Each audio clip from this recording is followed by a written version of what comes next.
Thank you so much, Julia. We are the home of the free because of the brave, including so many of our women who bear the uniform of our U.S. military, and thank you for championing them. We're happy to take a few questions. Yep, sorry, hand first. Thank you. My condolences to your colleague and the loss of your brother. Thank you. I just want to ask you about taxes. I know there's talk about Republicans, whether it be a short-term bill or trying to permanently extend Trump's 2017 tax cuts. What are your thoughts on this? Yeah. Thank you. Did Judy leave? I was going to hand it over to our Ways and Means Committee member.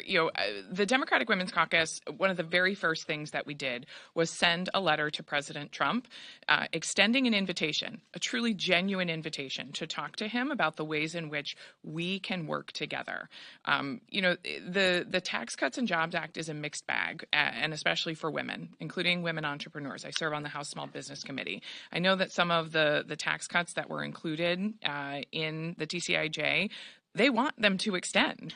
We want to have a sit-down conversation with Trump and talk about the ways that we can work together.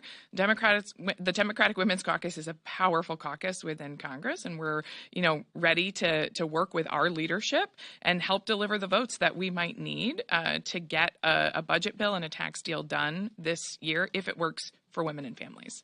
I want to make sure we can get to enough questions. We had quite a few. Yeah.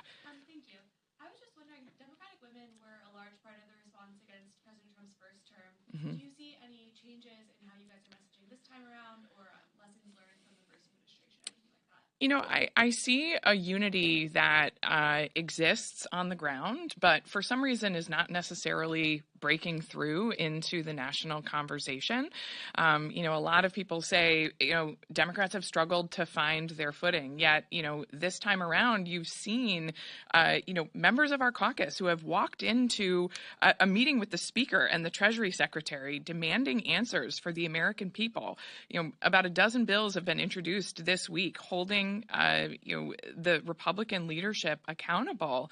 And, there's been noticeably absent fire on Republicans this time who are standing by and allowing this to happen despite outcry from women in their district, despite outcry from women around the country over, what they feel is an unconstitutional takeover of our federal government.